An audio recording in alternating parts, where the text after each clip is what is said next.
Hello guys, this is your friend and we are back with a new fanfic. Which is what if Naruto starts to reveal his true self after graduating from the academy and he builds Harem Part 1. And if you enjoy this fanfic then please press the like button and subscribe to my channel for more fanfic like this. And now let's start the fanfic. A doorway opened into an alley, spilling light into the darkness and making the shadows seem all the darker. A boy's silhouette could be seen holding a large bag in one hand, his head turned over his shoulder. A muffled voice could be heard from inside the building, to which the boy responded. "Yeah, Mom, I'm taking it out right now. Sheesh, you'd think I've never taken out the trash before." Hefting the bag, he walked over to the nearby trash bin and tossed the bag in before returning to the safety of the building. A short way down the alley, a shadow moved towards the bin and, careful to not make too much noise, sorted through the contents.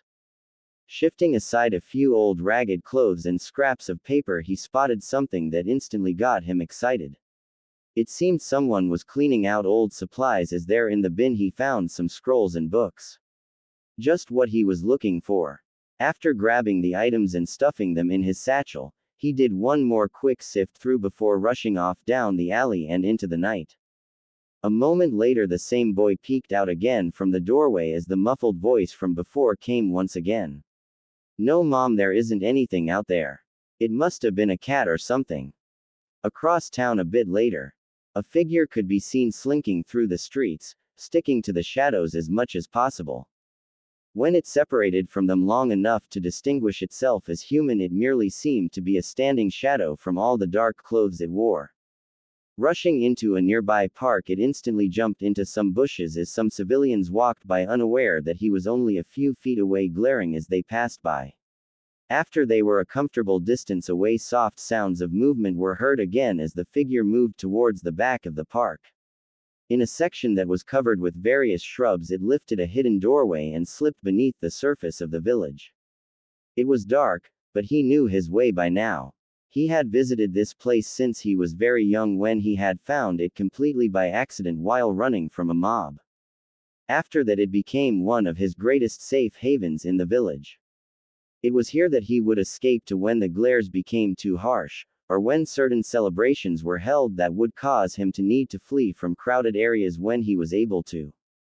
This was also the place he kept his most precious possessions. He had found the area many years ago, and foolhardy as he was at the time, he cleaned out many items that would probably been very valuable to him in the coming years, but that was fine. He still ended up with far more than he started with. Rounding another corner, he came to a stop in front of a door. Taking a moment, he pricked his finger before swiping it over a small tile near the door. He heard a click that let him know the door was now unlocked. Upon entering, he was greeted with the all too familiar smell of old paper and the sight of numerous racks of scrolls, books, weapons and other items he had collected over the years. For now though, he took a quick look through the items he had just found and took the ones he didn't want to look through at the moment to the shelves, and after cataloging them in a thick ledger, he placed them in their respective spots. Taking a glance at the clock nearby, he realized he had little time left before sunrise. Quickly grabbing a blank scroll, he sealed up his new possessions before opening a nearby closet. In a flash of dull dark and blinding orange, he had transformed into his public mask. The stealthy, cool-headed Night Stalker now became the loudmouthed, blonde-topped Academy Doby. Grabbing a quick bite to eat, he locked the door to his secret reprieve from reality and headed back towards the exit. Letting out a sigh, he climbed back up into the twilight of early morning and crept back to his apartment to start the morning ritual that everyone was used to seeing from him. Soon he could drop this mask though. Soon he would show them all just what their ignorance could have cost them. Iruka sighed as he walked down the hall. This would be the last day for many of his students as ninja in training. Today they would take their test for advancement into the ninja ranks. Many of them were ready and had proven it on a number of occasions. One, however, worried him far more than the others. That one being Uzumaki Naruto. He had nothing against the boy, in fact he had often seen the boy go through hell in the village just to get meager scraps to repair damage to his apartment that had been done, probably by the same people he was buying the materials from. It was humbling in a way, and had there been any way to prove what was going on, he would have helped the boy with his plight. However, anytime anyone tried to turn in those guilty, the civilian council would rule any evidence as inconclusive, or just make it disappear altogether. Though he didn't really find anything wrong with the boy, even though he knew what was held in him, he was always a bit unsettled around him. He had often seen the boy act more mature than most of the adults that berated him, but most of the time he was just the blonde idiot that played pranks. To Iruka, Naruto was an enigma. A puzzle that was missing far too many pieces to figure out what the real picture had been. In class, though, it was almost glaringly obvious. He was the dead last. A student who had failed twice already and was in danger of doing so again. That wasn't to say that Iruka would go easy on him in order to let him pass, but he did feel sorry for him. Nearing the door to his classroom, he was about to enter when he felt a presence behind him. Turning around quickly, he saw nothing until he looked down a bit and noticed the blonde mop of just the student he was thinking about a moment ago. Naruto, you know it's the day of the exam, don't you think you're cutting it a little close? Hehe. Iruka-sensei, I'm fine. Besides, I need to pass soon if I'm ever going to be Hokage, right? The boy grinned with his hands locked behind his head. Iruka couldn't help but snort a little. Nay, what's so funny? The boy glared at him, apparently a little angry that Iruka would laugh at his announcement. Sorry. Just thinking about how often you say that. It brings back a lot of memories. Anyhow, let's get inside. We wouldn't want to make everyone wait too long, right? With a nod, he opened the door and walked into the classroom, each going to their respective desk, though not without Iruka noticing the scowl Mizuki threw at Naruto. Quiet down, everyone. Today we are taking the graduation test to see if you are ready to become Genin Ninja of the village. When your name is called, you will come up to the front of the class and perform what we tell you. After you are deemed worthy of passing, you will be presented with one of these hitaite to show you are now a true ninja. One by one the class was called down to prove their skills. Something seemed off though to Iruka. Mizuki seemed to go off in a daze a few times, and as such Iruka ended up going through a few more students than the other teacher. Looking down his list, he called out the name of his next student to test as he noticed Mizuki just finishing his last student. Uchiha Sasuke. The spike-haired brooder of the class made his way to the floor as almost all the female eyes were on him. Meanwhile, Mizuki was looking at his sheet as he smirked at the next name before calling it out. Uzumaki Naruto. The boldly dressed class clown made his way confidently to the front of the room before taking his place in front of the teacher. He instantly felt something wrong as he waited for his instruction.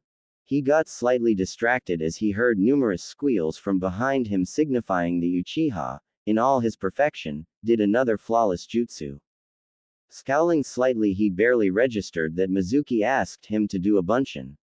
Again he felt the disturbance as he gathered his chakra and made the seal for the simple jutsu. What he planned on doing was form 3 clones of himself.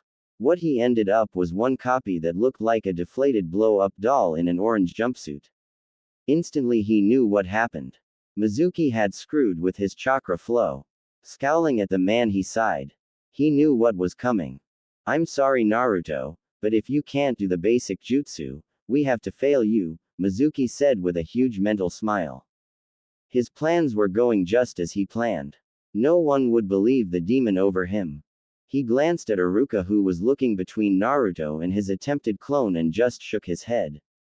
Laughing inside his head, he watched as Naruto slowly returned to his seat while Iruka announced when they would need to gather for team assignments and a brief speech about what it means to be a ninja of Konoha before dismissing the students so they could meet their parents and announce their results to their parents, who were no doubt waiting outside anxiously.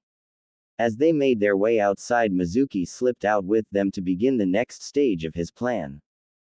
After sneaking through the Hokage Tower, and running to the area Mizuki told him to meet up, Naruto knew he was ahead of schedule, so he decided to read up on what he found for a bit. Opening the scroll, he found the Kage Bunshin no Jutsu. This doesn't look too tough. Well, I never learned anything just sitting around. Going over the technique, he was soon absorbed in practicing the new jutsu. He knew that this wasn't really a substitute graduation. No such thing existed in all the rule or law books he was made to read, either by choice or from a punishment. It was such an obvious lie, but that didn't matter to him. He just wanted to get back at the bastard for rigging his test and failing him. What better way than to bet him at his own game? Well, that's one down. There looks to be quite a few jutsu in here. Oh well, I'll copy down as many as I can before the tem gets here. No reason not to add a few to my personal library. With that, he whipped out a blank scroll and began the process of transferring the jutsu to the new scroll. Had he not had so much practice in doing so, this may have taken a while, but when you dig used scrolls out of garbage for an education, you learn to write fast to get the more fragrant of them copied and tossed before they could spread their scent too far. A few hours later, he heard sounds crashing through the forest and quickly wrapped the scrolls up before stowing his copy and swinging the larger, full version onto his back. What approach, though, was not what he was expecting. Naruto, what do you think you're doing taking that scroll?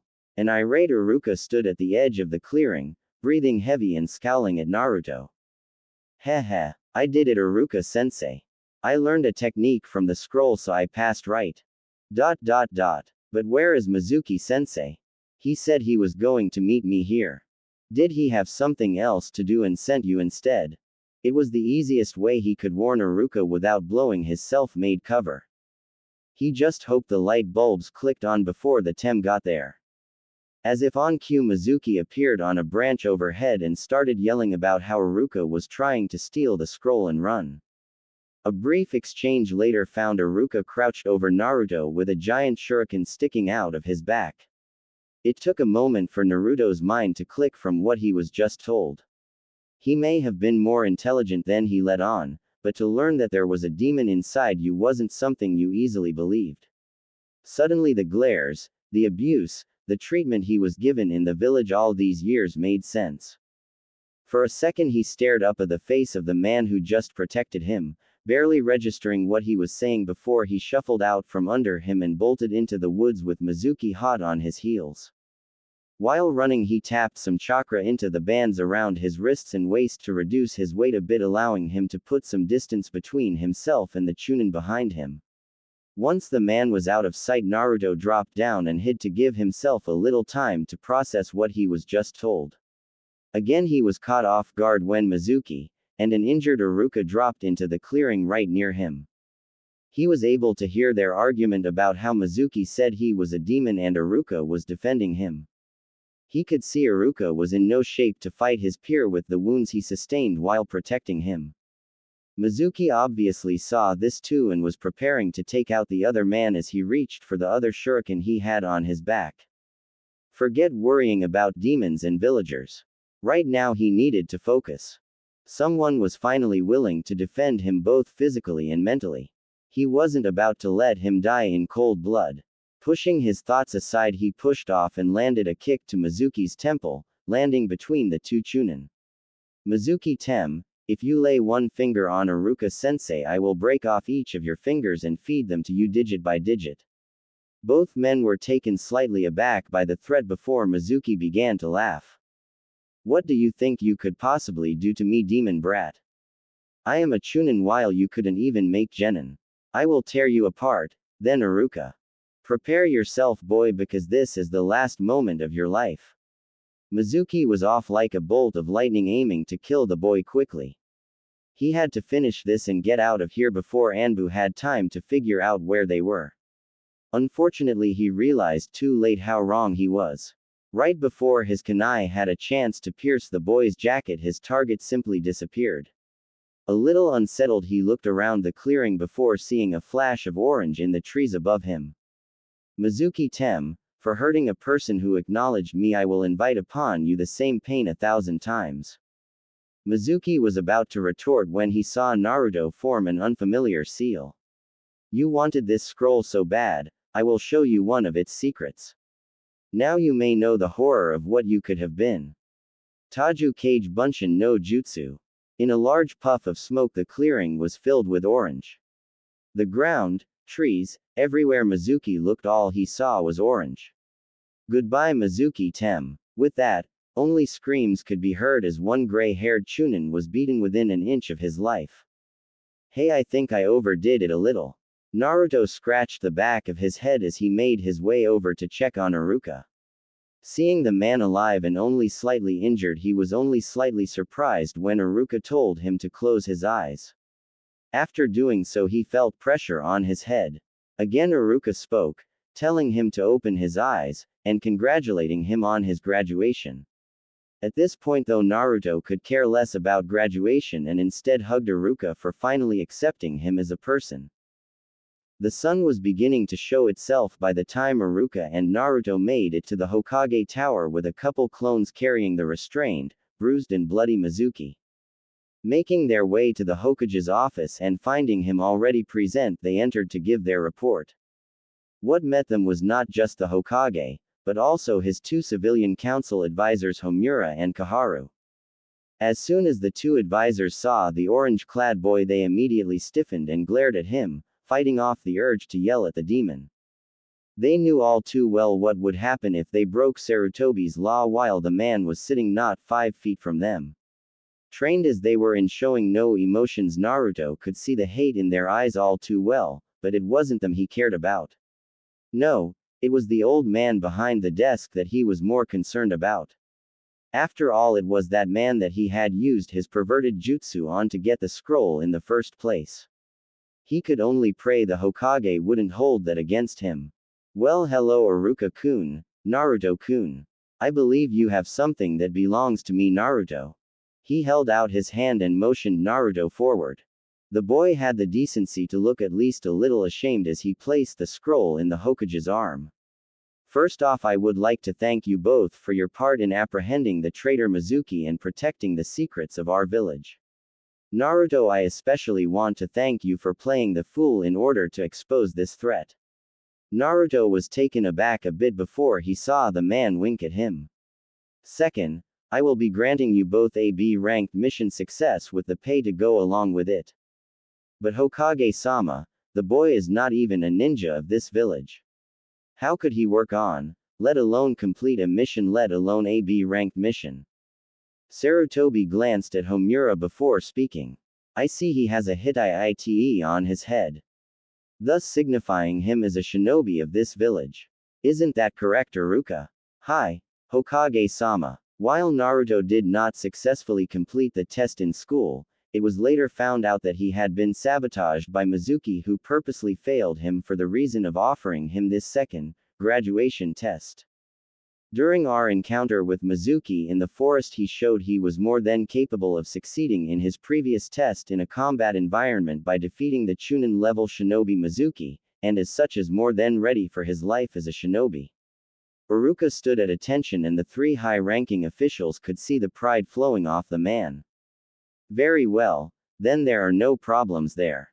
Now, Naruto, I will allow you to keep the item you acquired during this event, provided you use it with caution and protect it, as it is a very precious item. It would be very bad if it fell into the hands of anyone else, even someone of this village. He sent a glance to his advisors, letting them know to not press the matter. Now Naruto, I would ask you to please leave as I have some discussions to go over with Iruka, and don't forget to go to the team assignment later. Have a nice day. Dismissed. Watching Naruto leave, he smiled as the boy nearly hopped out of the room and closed the door before running out of the building. His cheers could be heard through the closed window. Grimacing slightly, Hiruzen turned back to the remaining people in his office. Well, Iruka-kun, this presents us with a small problem. I'm sorry, Hokage-sama, I don't quite follow. Adding Naruto to the roster will unbalance the numbers. As you know, we make the teams in threes which are balanced. Well, with Naruto now passing, the numbers have been thrown off by one. Now normally we would simply put him with a team the next time around. The two advisors looked rather excited about making the boy wait longer to join the ninja ranks, as the longer he was not an official ninja, the longer he was technically under their control. However, I don't believe we should have him wait any longer. He's already been kept back twice, and I am certain he is more than ready for missions. What are you suggesting, Hokage-sama? This time it was Kaharu who spoke up. Now curious as to the Hokage's plan. Though the idea of a four-man cell had been brought up a few times in the past, most notably by Senju Tsunade, the idea never gained popular favor. I believe for now that with Naruto's unique abilities, his newfound technique and his performance against the Chunin Mizuki, I am instating Naruto as a one-man cell. It was so quiet in the room that Sarutobi could have sworn he could hear the beetle that was crawling up the wall outside his window. Then all of a sudden the room was filled with noise once again. Both of the advisors said almost in unison, "What a wonderful idea, Hokage-sama." While thinking, what better way to get rid of the beast than send him out on his own? While Iruka was horrified, a lone genin on his own team.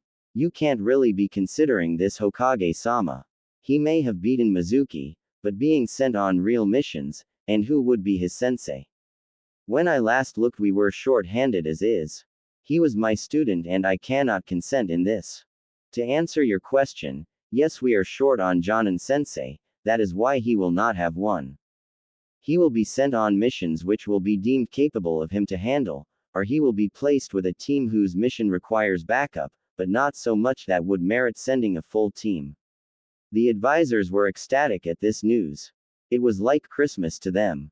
Leaving the demon brat to fend completely for himself was beyond their wildest dreams. Forget holding him back for the next group of graduates. If things go well they would be rid of him within a month.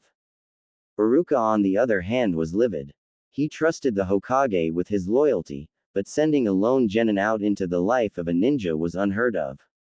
Even setting that aside, the Hokage, the man hailed as the professor, was allowing a boy to go into the ninja world without even a sensei to guide him. Was he insane? Now I know what you are all thinking, and I assure you that he is more than ready for his trials ahead. Advisors, he will be a bit of a special case and will only be allowed missions that have my approval. Is that clear? After getting a hesitant confirmation that they understood what he meant, he dismissed them, but kept Iruka behind. Iruka, it may not seem like much at the moment, but I assure you that your former student is more than ready for what he will need to do. He has lived a far more difficult life than any of his classmates and as such was forced to adapt in ways that no one would imagine. You are well aware that I am able to keep my eye on certain areas when I see fit. I will let you know that Naruto is a lot more capable than he lets others believe. He far surpasses any genin, and most likely many chunin in skill and knowledge. How far he's actually come I cannot say for certain, as he occasionally go places I cannot track him or that are out of my range, but believe me when I tell you that all you have seen thus far has been a mask that has been in place for years to hide himself from his peers in order to fit in better, while continuing to advance his skill so he could survive the harsher side of Konoha's streets. Even if you say that, Hokage-sama, Naruto is like a little brother to me. I can't help but worry about him. If nothing else, let me be his sensei. I am sorry, Iruka, but only Jonin are able to be a team sensei, and you are far too valuable as a classroom sensei to be sent out in the field at the moment. We may still be strong, but we are also still recovering from the last war just like every other nation. You have proven yourself as a capable sensei for upcoming genin, so for now that is where you will have to stay. Though if it will ease your mind I will allow you to cover mission assignments when you are not busy teaching. That way you will at least be able to know where Naruto is going for missions. Sighing, Iruka knew Sarutobi was right. They just didn't have the resources to allow Naruto his own sensei, and there was no way Naruto would be safe if he were to be left in the hands of the civilian council. No, this was for the best. At least this way his missions would be controlled, and when one team lost a member in the upcoming Chunin exams he would be able to join that team. Hi Hokage-sama. If you'll excuse me, I have to begin a schedule for my next class. Bowing, he left the room, his mind still on the blonde and what his future might hold. He couldn't help but have conflicting thoughts about the boy. One side of him wanted to believe Sarutobi and believe that Naruto could overcome the seemingly insurmountable odds. The other side, however, kept flashing how many things could go wrong on a simple mission and what that would mean for a lone genin out in the field. Sighing again, he left the tower and headed home. After all, he still had a lesson plan to work on for the new class he would soon be in charge of.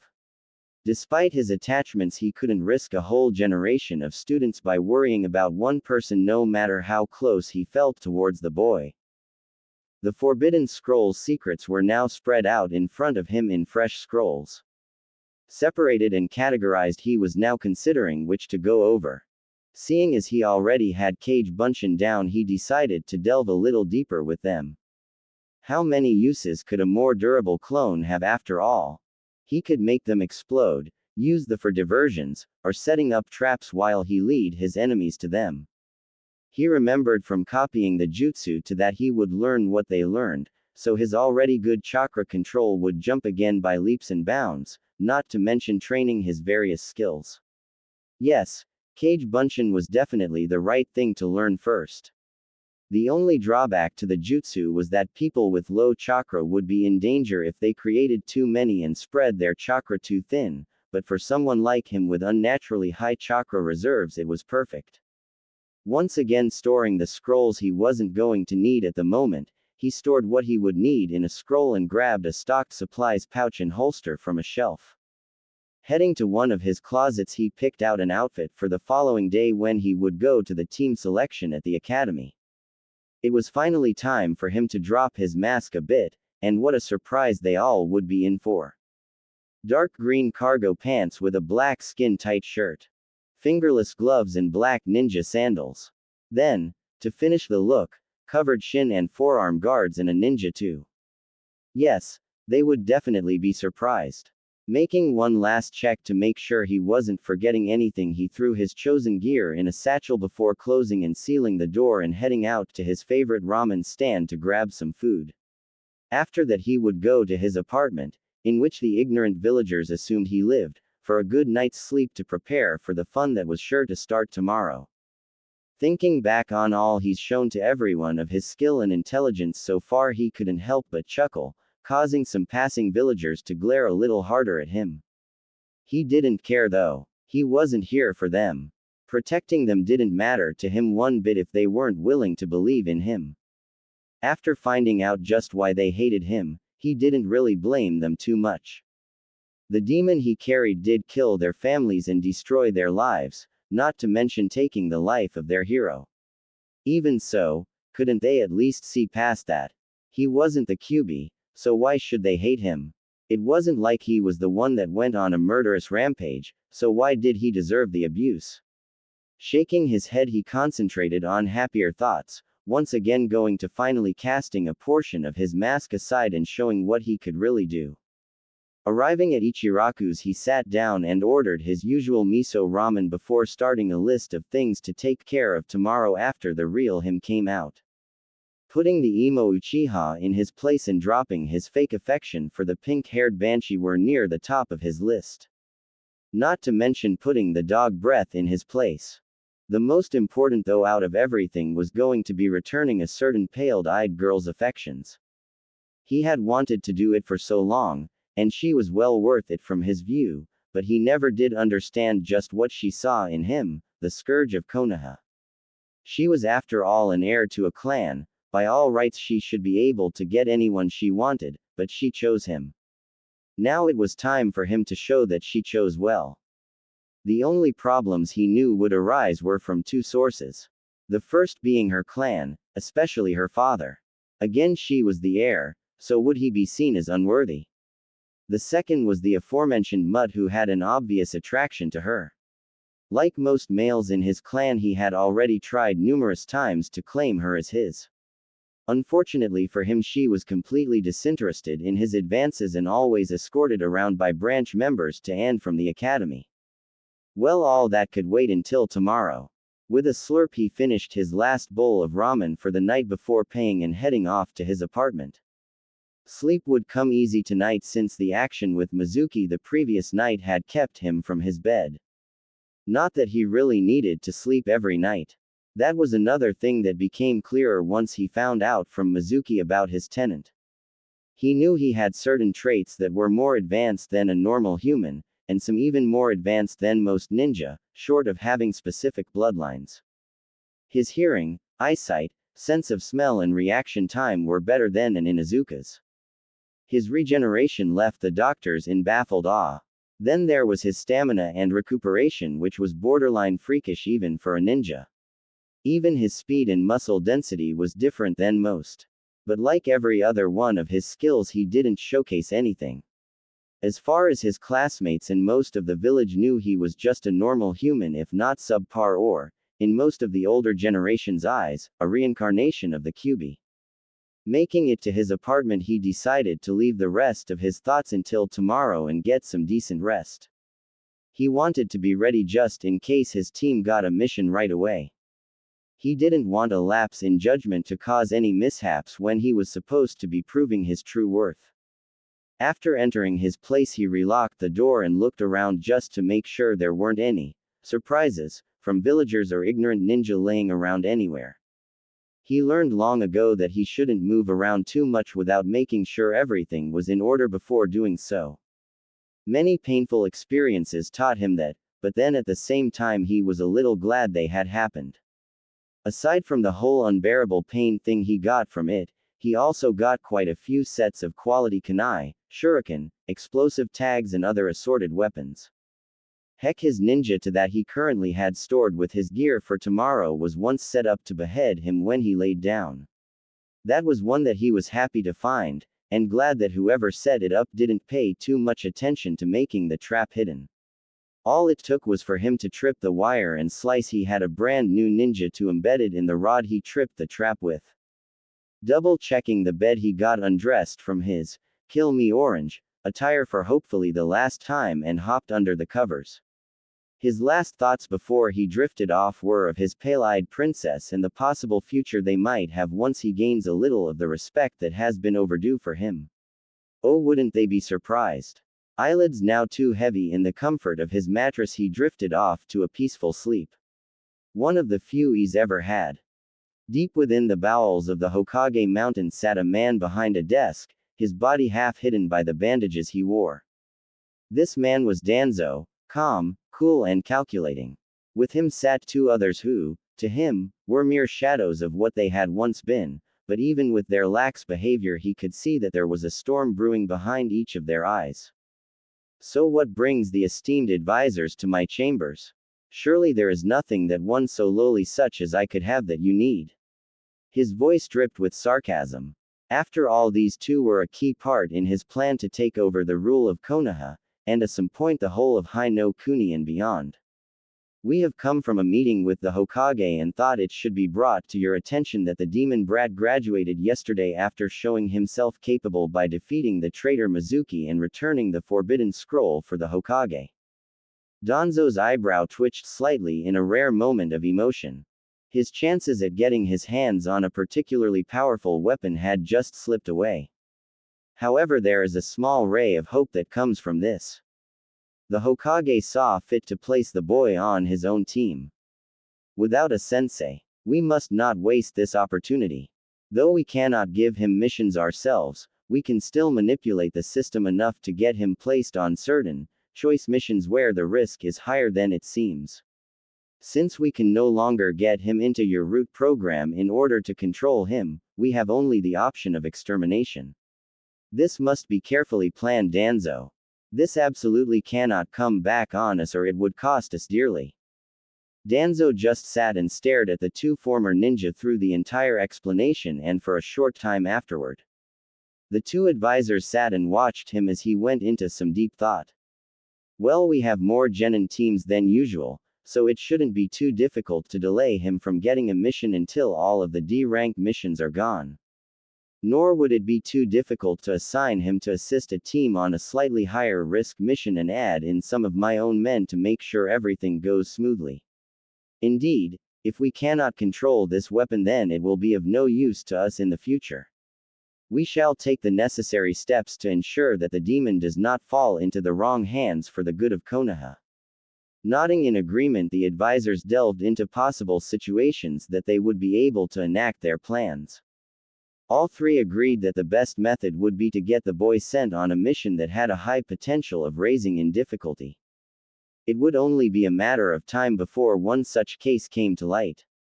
When it did, they would be ready, and then they would be free from the beast once and for all. Danzo, of course, was slightly disheartened at the loss of a possible powerful tool, but he would rather the boy die than be a weapon that could be used against him. That didn't mean he wouldn't try though, but if reports were accurate, the boy was unflinchingly loyal to his opponent, and a demon aiding a cage in any fight would not end well. Yes, it was best to wait for just the right moment to strike. As he droned out the two gabbing advisors, he proceeded to plan for any possibility.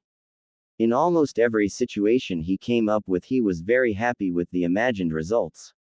An evil smile was growing on his face as he dismissed the advisors in order to give him ample room and concentration to begin planning. I wasn't going to update this soon, but since there are some questions, and people are itching to see a fight, I decided Chapter 2 would come out a bit faster. I did a pretty quick proofread on this one, so if you see any major mistakes, let me know please. On to the show. Naruto awoke well before his alarm, excited as today marked his first real day as a ninja. Finally, he would have a sensei that would teach him how to further his skills. Getting out of bed, he switched off his alarm so it wouldn't ring after he left. He may have no one that would willingly live near him, but that didn't mean he wanted to chance waking someone up. All it would take would be for someone to pass his door and hear the alarm going off to claim he was disturbing the peace and earn him more abuse. Grabbing his gear that he would use for the day, he took a quick shower before dressing in his new equipment and heading to his kitchen for a bowl of cereal. Once that was finished, he grabbed his ninja 2, slipped out of his apartment, locking the door behind him, and jogged off towards his hideaway. He hadn't planned on getting up so early, but he wasn't about to squander the extra time he now had. Slipping into the tunnel that led to his lair, he was soon staring at the all too familiar racks.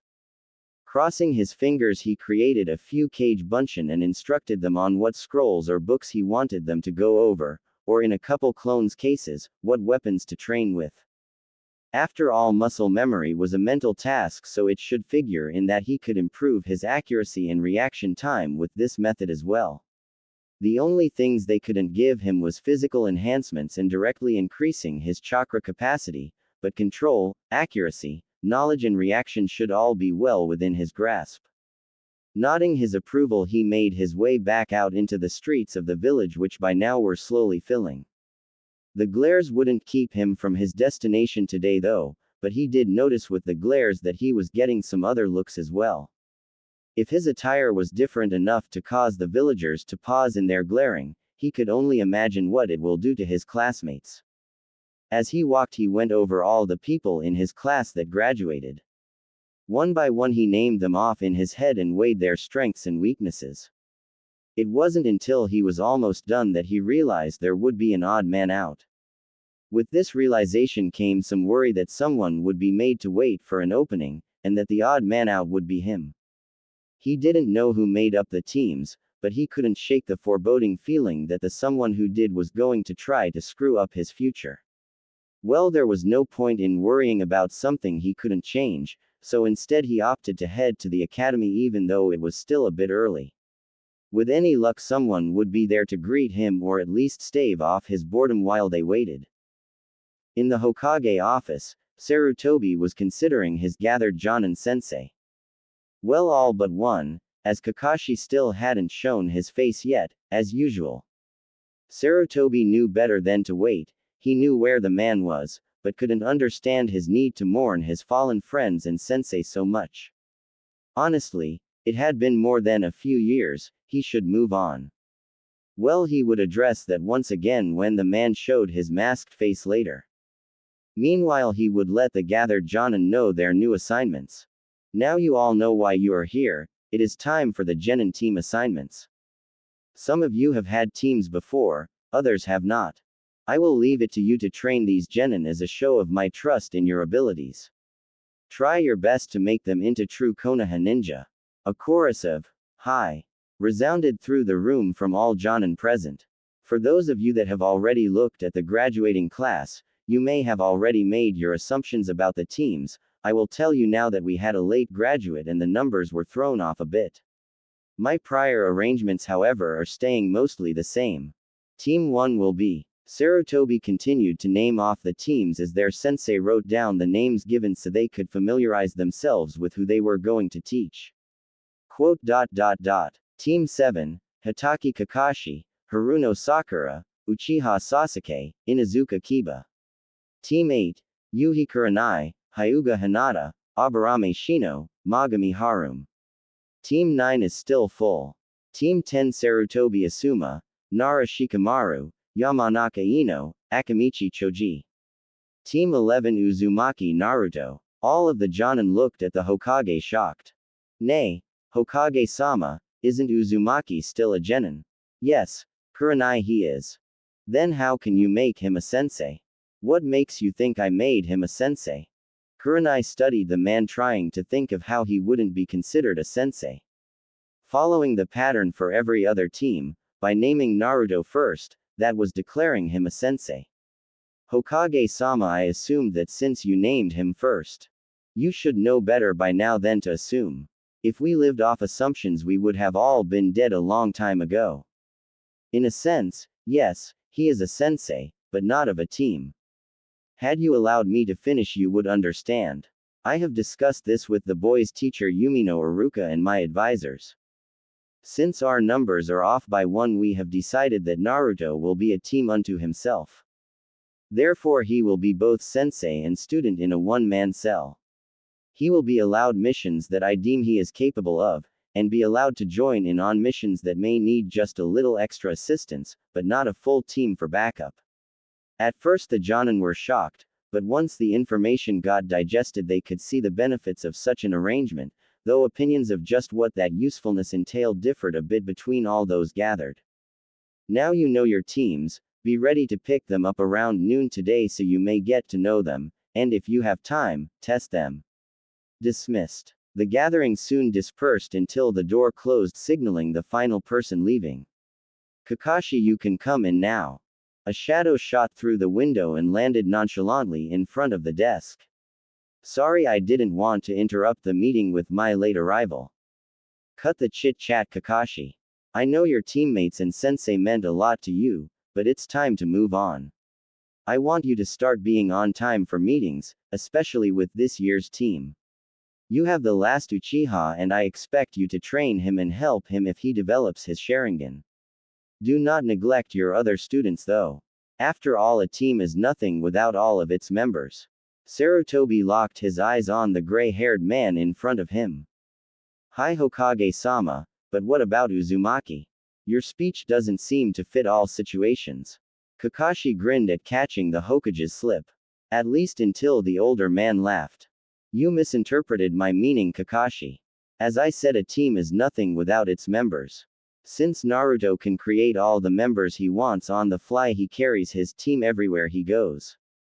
Had you been here on time, you also would have found out my plans on how to handle this, but since you chose to wait until the last minute and apparently only listened to part of the explanation, you'll just have to find that out yourself. You have Team 7. Be at the school at noon, and don't be late. When Naruto first walked into the classroom, he was initially surprised to see that most of the class was already there. Hey, they must have been as excited as me to be assigned to a team. Ah, good, Hinata is here already. That makes things a bit easier. Plenty of time for us to get acquainted, or at least for her to recover from fainting.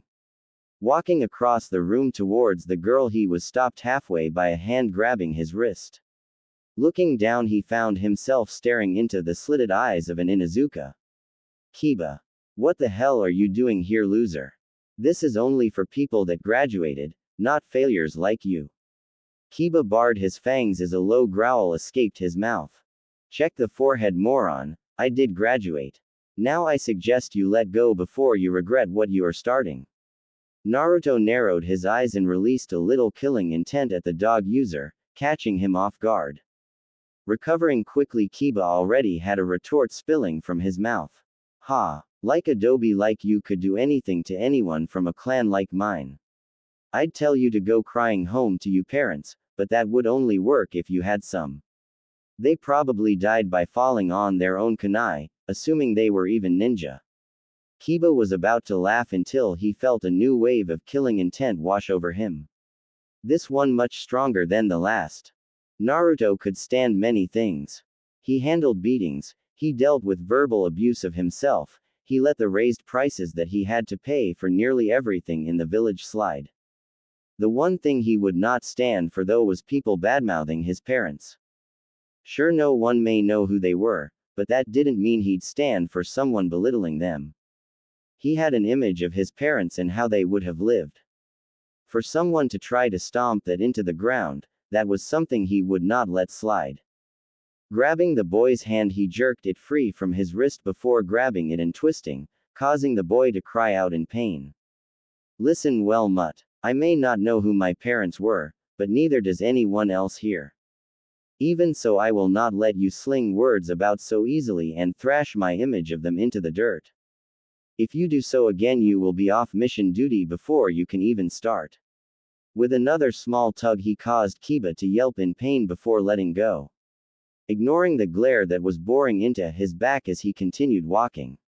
He did notice a few of the looks he was getting, and from some of the blushes that a few of the girls were trying to push down, he could tell his choice of attire was having a good effect.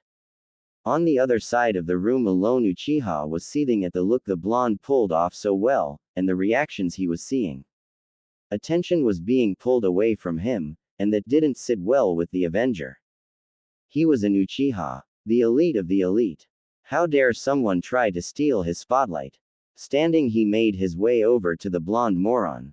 Stop, Dobi. Naruto kept walking, now starting up the steps on the far side of the room towards his target. Not one to be ignored, Sasuke rushed up behind the blonde and forcefully stopped him with a hand gripping his shoulder. I told you to stop, Dobi. You will listen to me when I tell you to do something. Uchiha, I would suggest you remove your hand before it finds itself taking a vacation from the rest of your body. Sasuke, like Kiba, was taken aback for a moment by the sheer coldness in his voice before anger flooded his thoughts. How dare you threaten me? Have you forgotten who I am? I am the rookie of year in this class, and as such, along with being an Uchiha, you should respect me as I am your superior. The only thing you are superior to me in is your arrogance and ego. Now remove your hand or I will do it for you.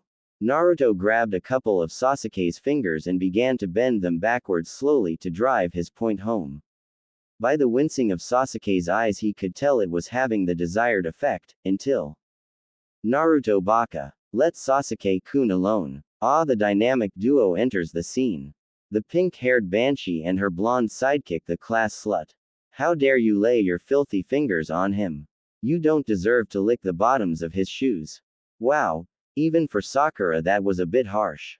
Sakura knew Naruto would be crushed by such an outburst. She knew it so well that when Naruto fixed his gaze on her, she was caught so off guard that she didn't even realize that she was backing away along with Ino.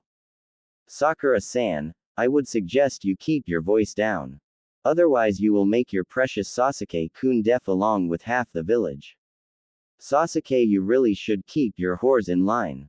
Otherwise they might get hurt before you can revive your clan with little shrieking emos. The class wasn't sure whether to laugh, applaud or be angry.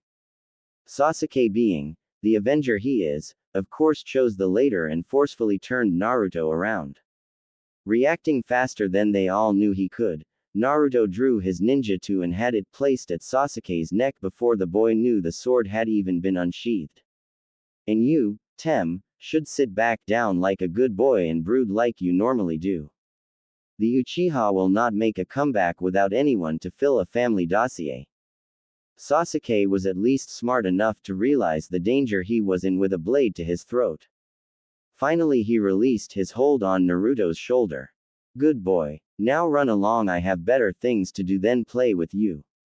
Making a shooing motion as he turned around and sheathed his blade, Naruto continued up the stairs while Sasuke made his way back to his seat to resume his brooding while glaring at the blonde, or at least as much as he could, with the two bimbos arguing over him in his ear over what he would have done to the Dobi if he hadn't been caught off guard. Naruto finally made it to his destination. To the girl whose eyes hadn't left him since he entered the room. He could see her blush after his confrontation with Kiba, and it seemed to have deepened after he most recent one with Sasuke and the bimbos. Taking the seat next to her, he caught Kiba eyeing him from the front of the room with a scowl on his face. Shoving that to the back of his mind, he again turned his focus to the girl next to him. "Hey Hinata-chan, what's up?" The girl let out a slight eep at his question. Her crush was actually sitting next to her and actually talking to her. She couldn't believe her luck lately. First, graduating from the academy, and now the boy she dreamed about for so long was acknowledging her. "Nah, Naruto-kun, I'm fine." She finally managed to get out. It sounded weak and pathetic to her, but he didn't seem to mind at all. In fact, he was smiling at her a little different than he normally smiled at anything. "That's good to hear. Hey, I was wondering, later tonight after our team meetings, do you want to meet me for something to eat?" There it was, the telltale, slow rising, deep crimson blush that rose from her neck to her forehead before he had to catch her to keep her from falling to the floor as she fainted. He propped her up in her seat just in time to block a fist that was aimed for the side of his head. Without looking, he addressed his assaulter. "What do you want now, mutt? You stay away from Hinata, she isn't yours." The irate boy shouted. "Really? Tell me, how many times has she asked you out?" "None." "Okay, how many times has she agreed to go out with you when you asked her?" "Nothing again, huh? Well, it would seem to me then that she doesn't belong to you either. Not that she would, even if she did agree to go out with you." Naruto added a bit of pressure to the captured fist, listening as bones popped slightly out of place. "Remember this well, Inuzuka, because it could be invaluable later in your life. Women, no, people are not possessions. People are free and have free will. If I ever see you trying to force someone to do something, especially if that person is precious to me, I will be sending your remains to your clan in separate boxes. Do I make myself clear?" A few more bones popping and a little killing intent forced the Inuzuka to nod his head before Naruto released him, and like Sasuke, shooed him away. Turning back to his charge, he was pleased to see Hinata was coming around. "Welcome back, Hinata-chan. Did you have a nice dream?" Hinata in her sleepy daze answered without realizing it. "Hi, I dreamed that Naruto-kun asked me to dinner. What a wonderful dream, but it stopped before I could accept." Slowly opening her eyes, they got wider and wider as she realized what she had just said and who she had said it to. She was instantly red again and dangerously close to fainting. Head turned, fingers poking together and biting her lower lip, she hoped that her revelation wouldn't make him go away. She prayed that he would stay near, and hoped beyond hope that maybe, just maybe, he would get a little closer. "Hey, Hinata, that wasn't a dream, but if that is your answer, then I'll meet you at Ichiraku's around 6, okay?" Hinata's head snapped around as she stared wide-eyed before nodding dumbly at the boy next to her, expecting to wake up any minute. Before she could respond, though, the door to the classroom opened and the remainder of the class walked in, along with Iruka, who walked behind his desk before looking over the gathered former students, taking note of Naruto's development as displayed through his clothing. He got rid of the orange, maybe he's finally taking this seriously. Okay, everyone, listen up. I am going to call out your teams and I would like you to sit according to them after I am finished. Team 1. Like the Hokage the day before, Iruka went through the list, naming off each group and noting the reactions. Sakura, of course, was thrilled to be on the same team as Sasuke, though slightly disgruntled that Kiba would be there too.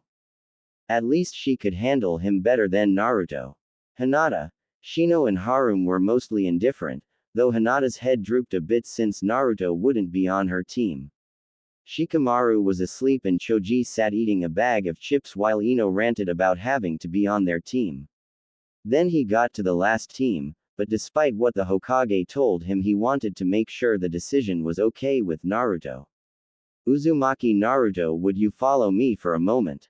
Naruto was confused a bit but followed the Chunin out the door, stopping only once to glare at Kiba when he heard the dog boy call out to the rest of the class.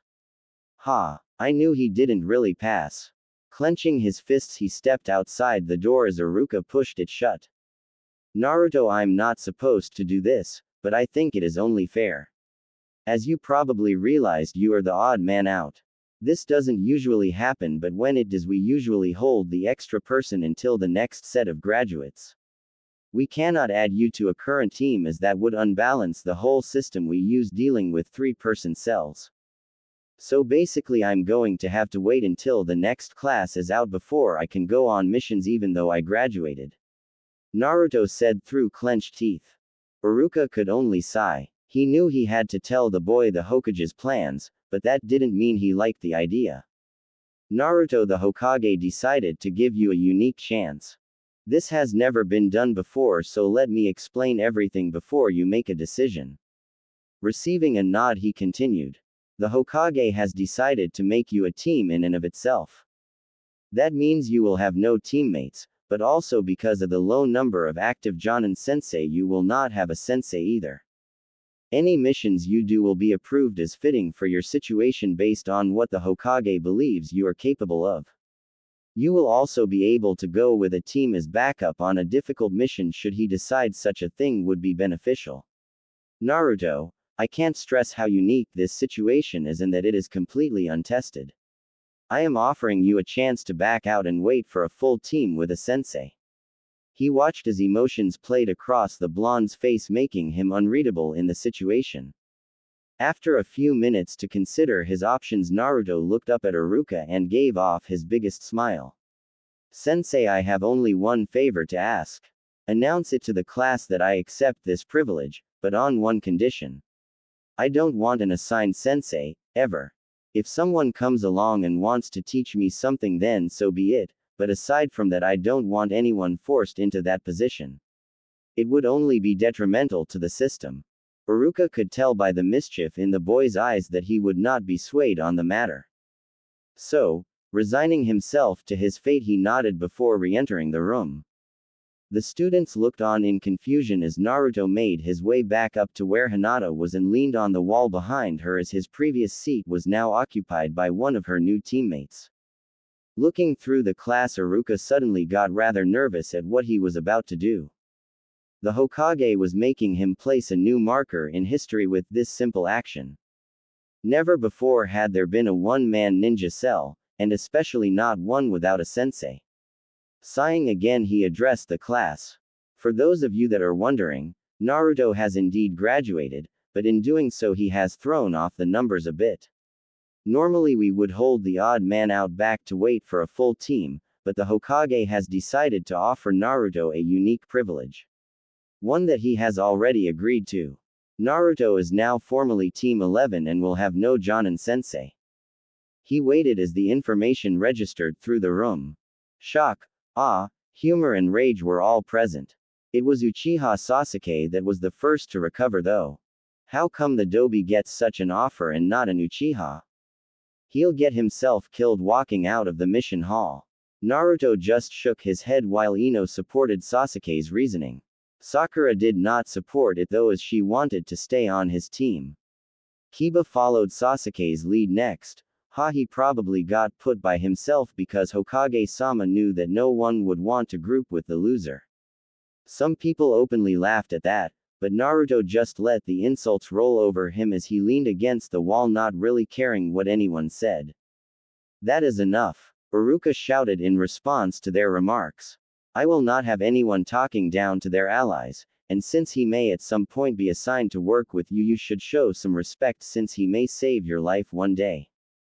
The Dobi couldn't save a cat from drowning in a dried-up well. Another round of laughter and Iruka was irate. Uchiha Sasuke, as your superior you will listen to me when I tell you to remain silent. PFT, you are not my superior. I am the last Uchiha, and as such you should show your respect and listen to what I say. Before Iruka could move to scold the boy, there was a brief breeze and a glint of light before Sasuke once again felt cold steel pressing against his throat. Iruka, having not seen the previous actions by Naruto, was shocked at the raw speed he moved with. Oh Sasuke-chan, Naruto said in a sing-song voice. I would suggest you apologize to Iruka-sensei as you have yet to actually be accepted by your Jonin-sensei. He still has the right to send you back to the academy until you are picked up by Kakashi-san. Dobi, you probably aren't even holding the right edge of the blade to my neck and yet you dare to threaten me. And Uchiha, just wait until I gain my Sharingan and I will show you just how fragile you really are. Ah, but you don't have your Sharingan yet, Uchiha-chan, and there is no guarantee that you ever will.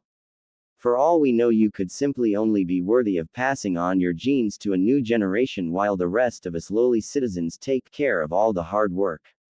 Then leaning in so only Sasuke could hear, he added in. Besides, you don't want to risk dying before you can kill him, do you? That did it for Sasuke. Swinging a kunai out, he pushed the sword away from his throat as he sidestepped to get around Naruto's defenses. Stabbing out with the same kunai, he stabbed it into Naruto's chest, causing the boy to fall backwards to the ground, spinning slightly as he did so and landing face down. His nearby classmates were leaning back horrified at his actions while Sasuke stood above the blonde breathing slightly heavily. Shaking his shock off, Iruka rushed over to check the boy's vitals while Sasuke began to smirk. I told you you were worthless. I just didn't know you were that bad. Clap. Clap. Clap. Everyone's head turned at the sound of hand meeting hand, only to be met with a blank wall. Not bad, Sasuke-chan, but not good either. A form melded out of the wall before taking the shape of Naruto, who was staring at the Uchiha with his hands still together from his last clap. Maybe next time you will be good enough to tell if it is really me attacking you. As he said that, the Naruto on the floor burst into smoke. A Bunshin. Iruka looked shocked at first, then smiled, then frowned as he turned to Sasuke. Uchiha Sasuke, you attacked and attempted to murder a fellow Leaf Shinobi. PSH, I was only trying to scare him.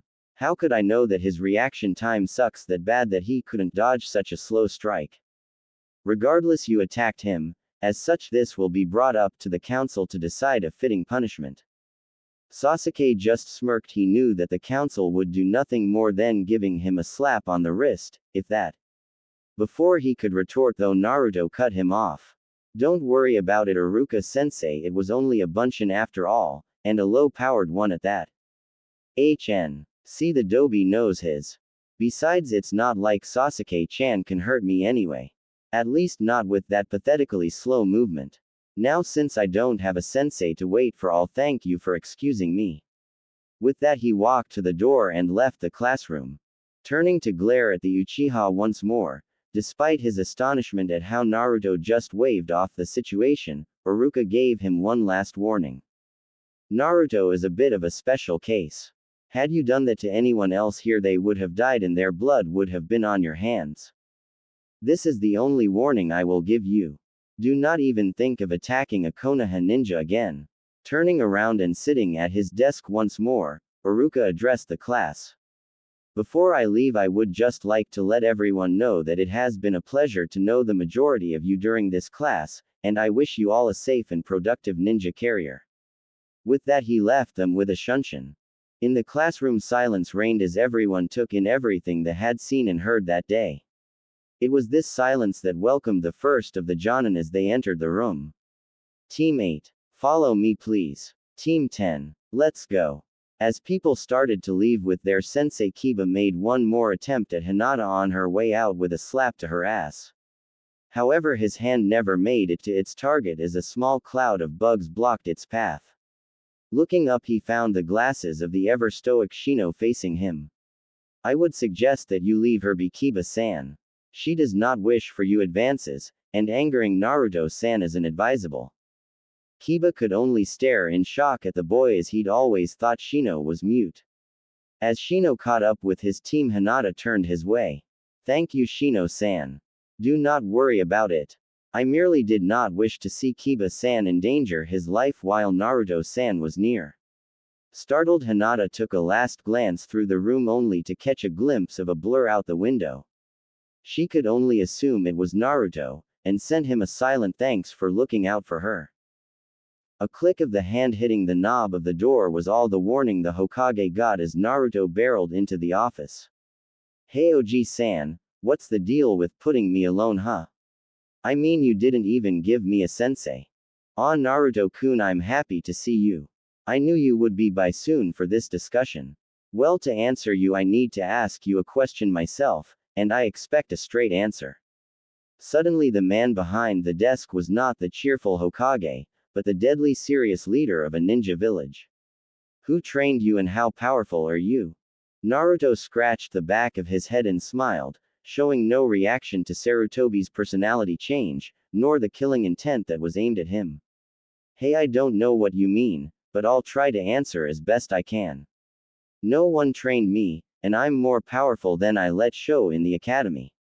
I can't tell you exactly how powerful I am, because I honestly don't know since I don't really have anything to gauge myself against, at least not without revealing my strengths. Okay then, how about this question? Why did you hide your strength in the academy? Now it was Naruto's turn to get serious. Well, I really didn't want to draw attention to myself. You already know about the abuse I have had on me since I was little. What do you think they would have done if they knew the demon child of Konoha had any kind of power at his disposal? Now that I know what is in me, I am proud of my decision even more. People would probably have thought it was the demon getting stronger and they would have done away with me long ago. Now that I'm a shinobi though, they can't touch me. The old man could see the wisdom in his words and couldn't help but agree with Naruto. He had thought he knew the boy, but with recent events it seemed more questions were opening with every new answer he got. Well then, where did your knowledge come from? You obviously know a lot more than a normal academy student should. Add to that the fact that you took out a chunin, even if it was with a forbidden technique, and I can't help but think that you are keeping out more than you are telling me. The skills you have shown are not something that one just picks up. Naruto couldn't help but laugh at that, making the Hokage rather confused. Actually, OG-san, that is exactly what happened. Since I was young, starting in my orphanage years, I have been neglected.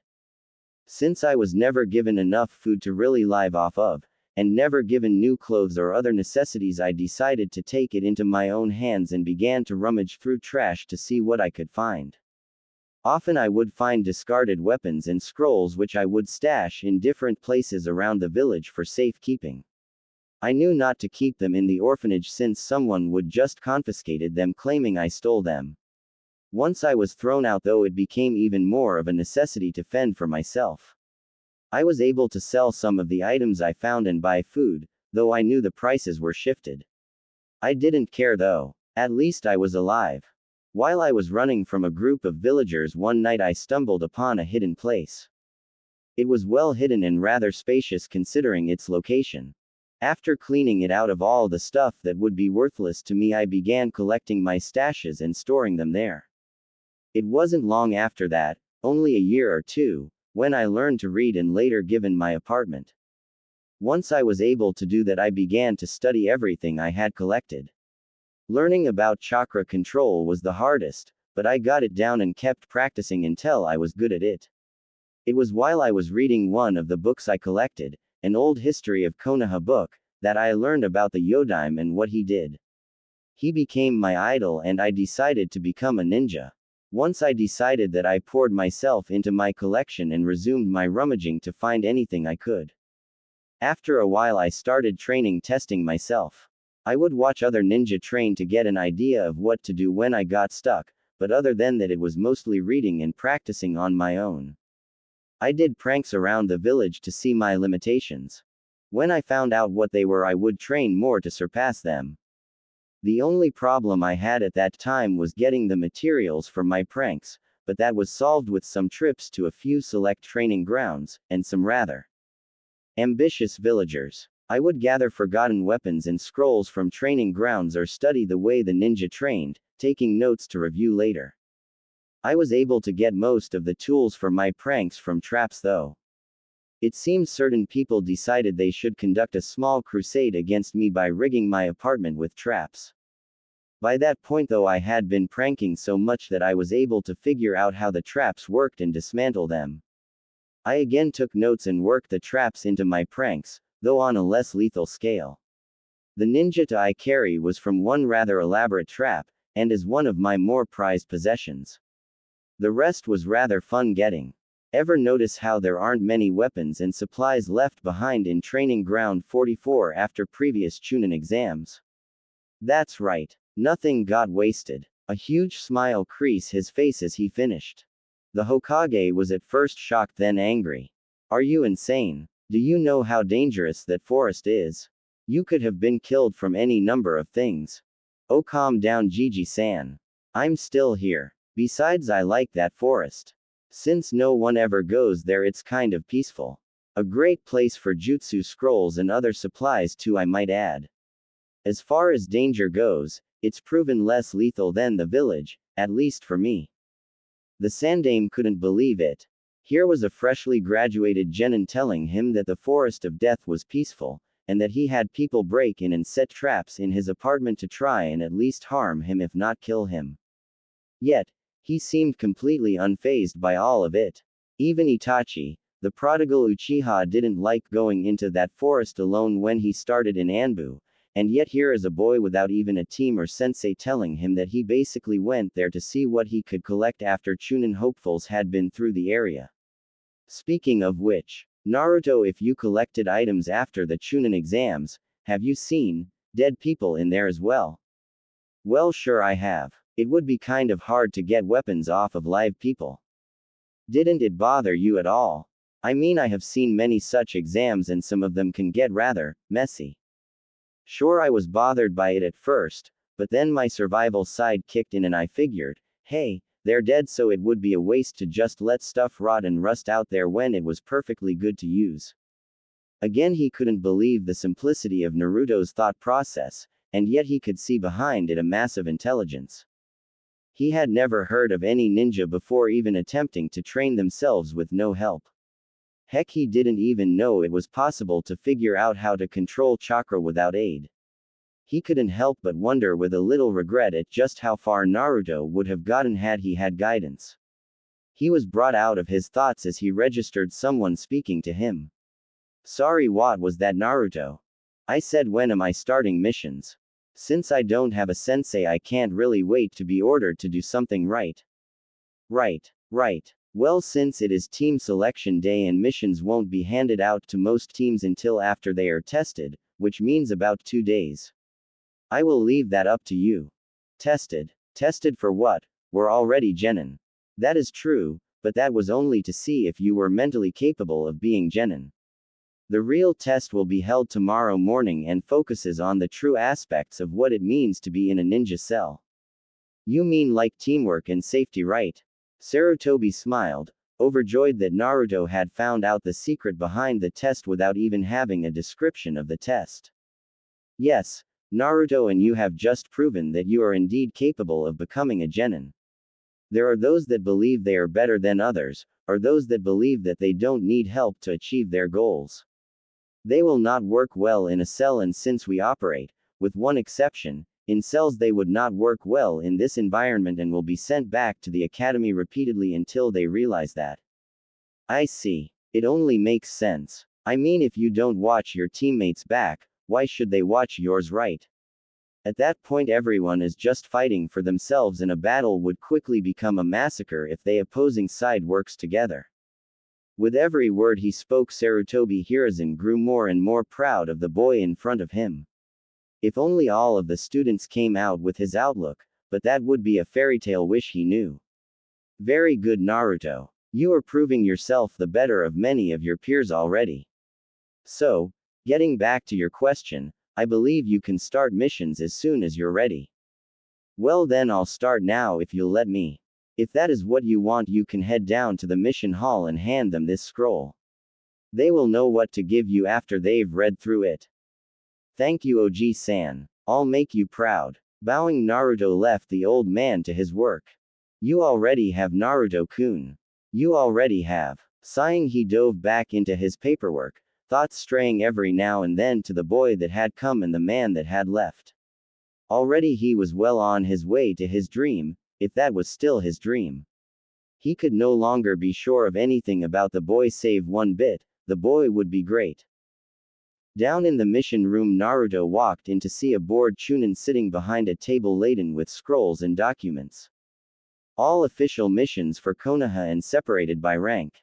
Walking up to the table, he handed the scroll to the Chunin who, without looking up, grabbed the scroll and read it.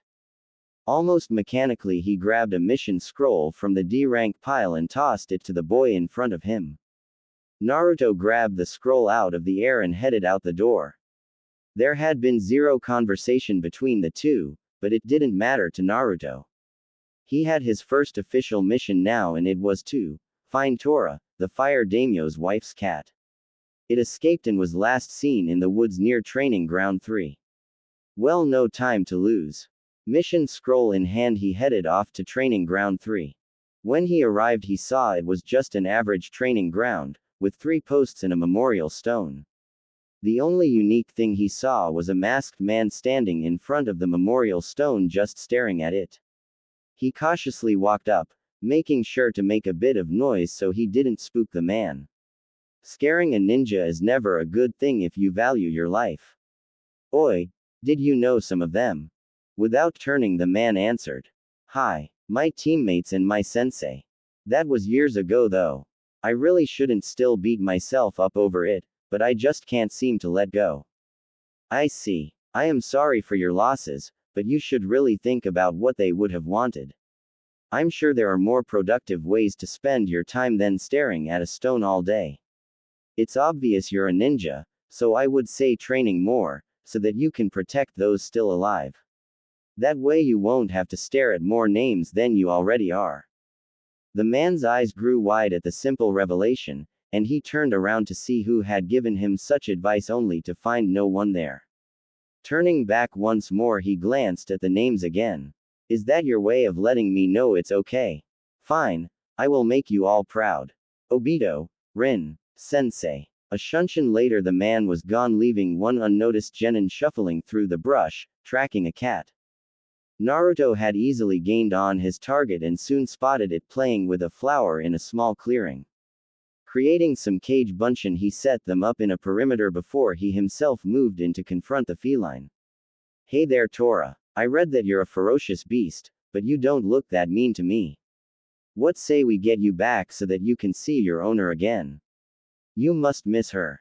Tora, being the ferocious beast she was, dove away into the brush only to let out a yell a few seconds later as a bunshin came walking out, cradling the, now purring, Tora as he pet her.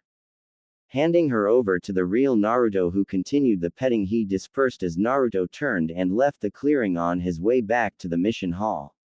Tora fell asleep halfway there from the attention she was getting. However, she was rather rudely awakened when they got to the mission hall, as she was immediately grabbed and crushed in a tight hug by the daimyo's wife.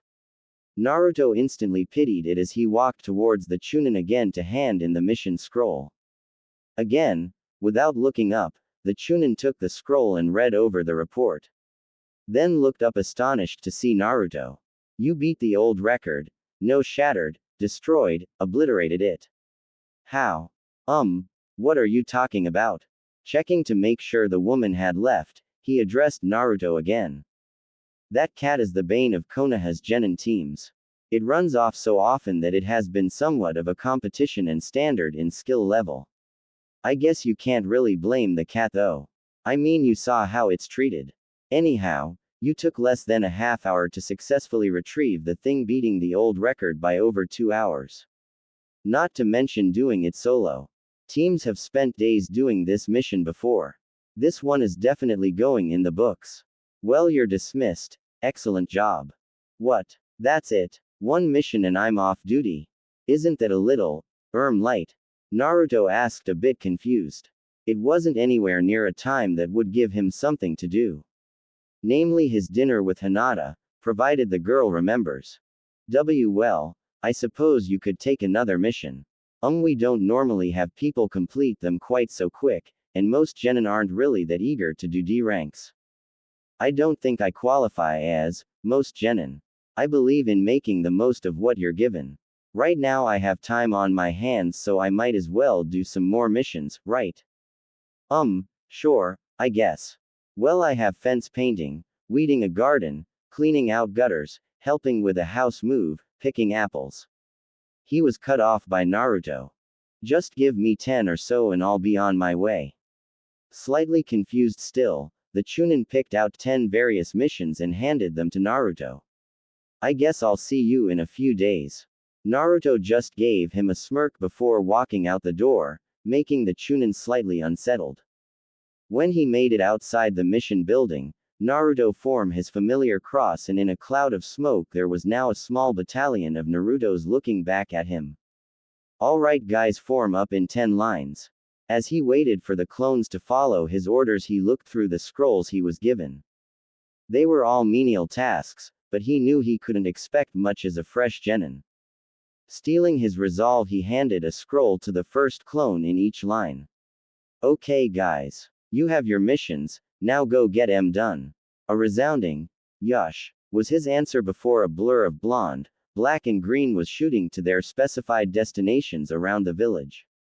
As the clones made their way to their destinations, Naruto took a seat on a nearby bench and pulled out a scroll he had stored earlier.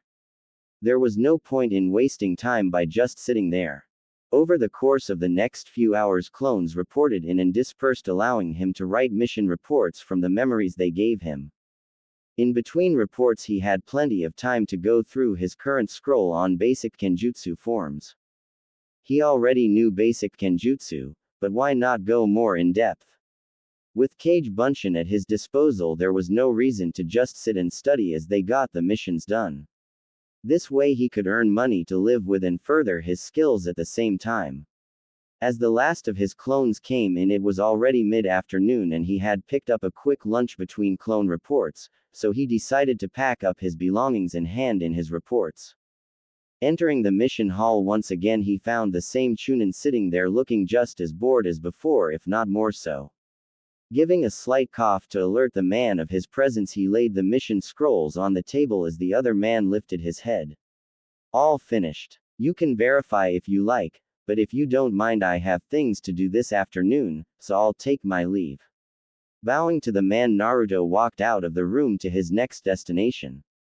Back in the exam room, the Chunin could only stare at the boy's back as he left. Finally realizing what was said, his eyes widened as he picked up the first scroll. Opening it, he checked over the report, scanning the usual lackluster information that could only come from a D rank report. When he got to the end, he found the required signature proving the mission was completed successfully.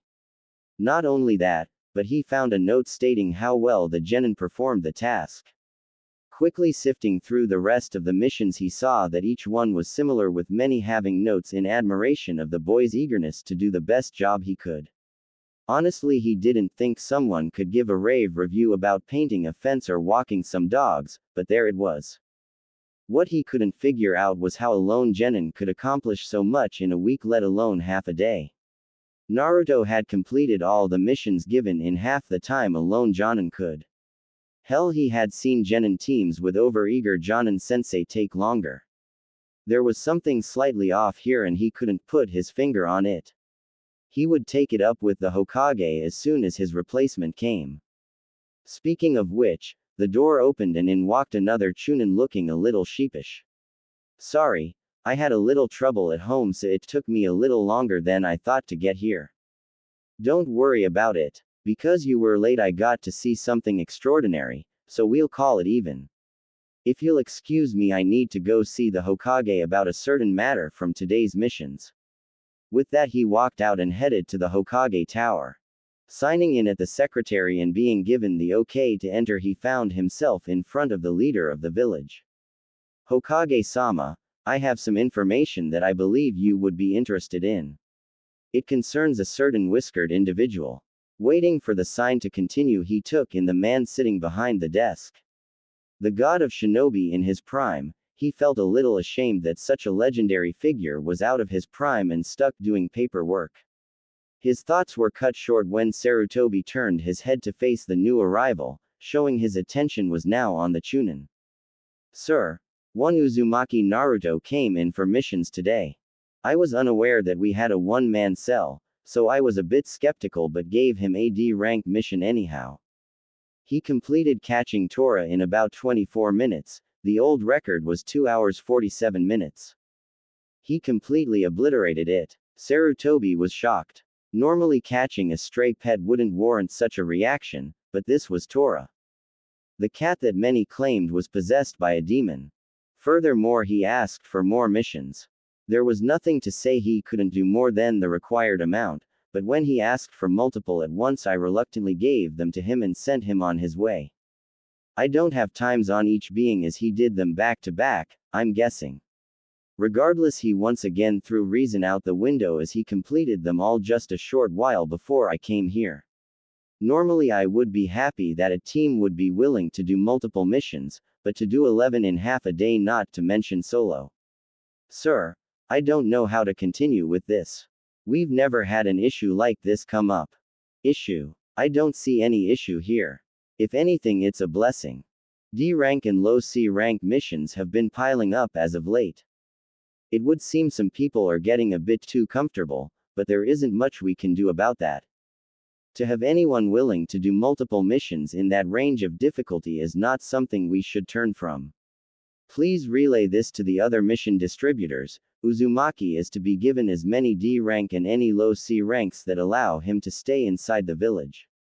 If any issues do arise, then you may contact me to sort them out. Otherwise, just keep going as normal. With any luck, he'll do enough to lessen the repeat requests that end up on my desk every day. Dismissed. The Chunin was hesitant, but bowed and left the office, stopping by the mission hall to relay the Sandame's orders to the new man behind the desk, who in turn was equally as dumbstruck. This news would spread to all who worked in the mission hall through word of mouth and later through a posted memo in the hall itself. Though the note didn't show a name, they all would know who it was, as Naruto would be the only one to ask for multiple missions at a time. Heading to his apartment, Naruto went over his day's events in his head. He asked Hinata out to dinner. He had been assigned as a one-man team, and would get to do missions alone unless another team needed some help. He had a couple of morons try to persuade him to their views, one even going so far as to think they had killed him. He talked to Hokage Gigi, and had to describe his actions. Then he took on 11 D rank missions when all of the other genin wouldn't be doing their first mission for another day at least. Now, after visiting his apartment to shower, change and make a quick stop on the way, he was headed to Ichiraku's to meet Hinata. So far it was a very productive day, and very fulfilling. Turning the last corner, he saw a scene that put him instantly on edge. There in front of Ichiraku's was Hinata with her back to one of the lamp posts and her hands on the chest of someone else who was obviously making unwanted advances. Picking up his pace, he was able to get close enough to stop the male when he made a last push on the frightened Hinata, as her strength was obviously failing. Instead of the boy's mouth clamping on hers, he found it connecting with a fist. Usually kissing a fist wouldn't be that bad of an ordeal, but when said fist was traveling at a heightened speed towards your face, it made for a rather painful experience. One that sent the boy flying back a few yards as he held his now bleeding jaw. I would suggest you not try that again, dog breath. I warned you this morning not to force yourself on anyone, yet you still see fit to try. Even going so far as to try kissing my date while she was waiting for me. Now scamper home before I neuter you. This of course would have worked if someone was known to be strong, but Naruto was known for being on the level of a village idiot, recent actions aside. Kiba knew for a fact that he had beaten Naruto in numerous academy spars, so he chalked today up as luck and surprise. Well, now he no longer had the element of surprise. Hey, you may have gotten a lucky shot off there, but if I beat you down now, then Hinata will have to recognize me as the alpha while you scamper home. So why don't you just submit now and let me have Hinata like you should? I can't let you have Hinata-chan. So you're stupid enough to fight me head on out in the open? You're even dumber than I gave you credit for. By now a small crowd was forming due to Kiba's shouting. They were egging the boy as they told him to teach the demon his place. No, you imbecile. I can't let you have her because she is not mine to give.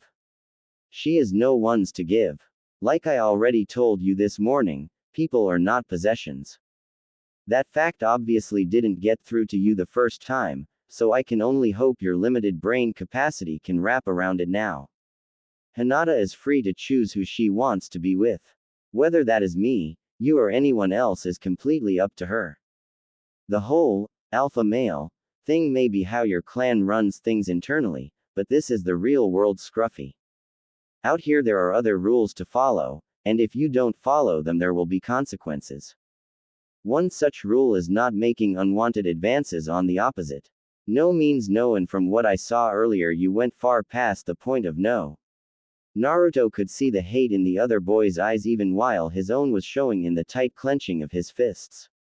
Out of instinct he slowly moved between Kiba and Hinata, shifting his feet to get a better kick off should the boy decide to try something.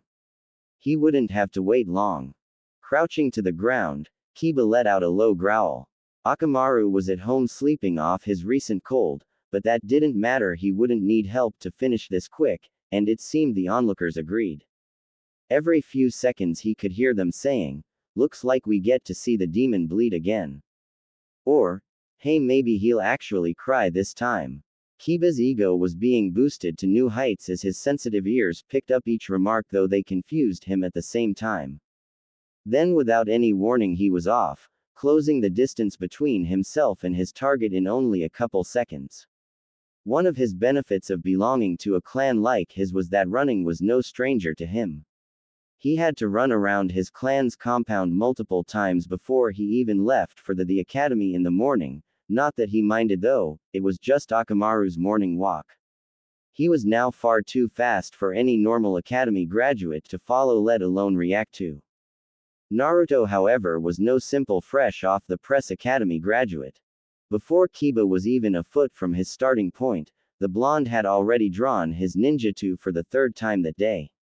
Kiba, having far too much momentum, could only widen his eyes as he saw the blade draw out of its sheath. The crowd's eyes widened as they saw the flash of metal as the blade was drawn. There was no time for them to act as Naruto shifted into a crouch and the hand holding the sword flashed out, then back quicker than anyone could register. Time seemed to slow as Naruto stood up and walked back towards Hinata. He could see the shock in the girl's eyes and knew what she was thinking.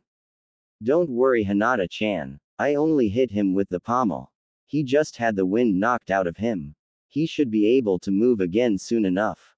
Now, let's get going or we're going to be late." Hinata took a glance back at Kiba. She could see the slight shuddering in his shoulders, showing that he was indeed still alive, and by the looks of it, trying to catch his breath as his mouth was open and saliva was starting to drip out. She was brought out of her observations though when her current companion motioned her to follow him. Still a little shocked at the blonde's actions through the day, she found herself in a bit of a daze as she fell into step with him, never realizing they were headed away from their meeting point. As they turned a corner, Kiba was finally able to catch his breath.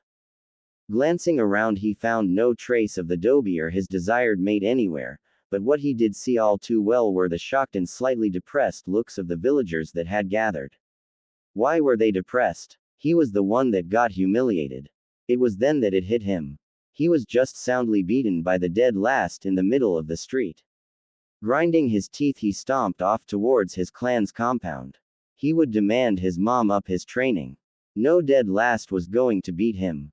Hope this chapter cleared up some of the questions. If not, keep them coming and I'll try to fit in answers if they don't already exist in the story.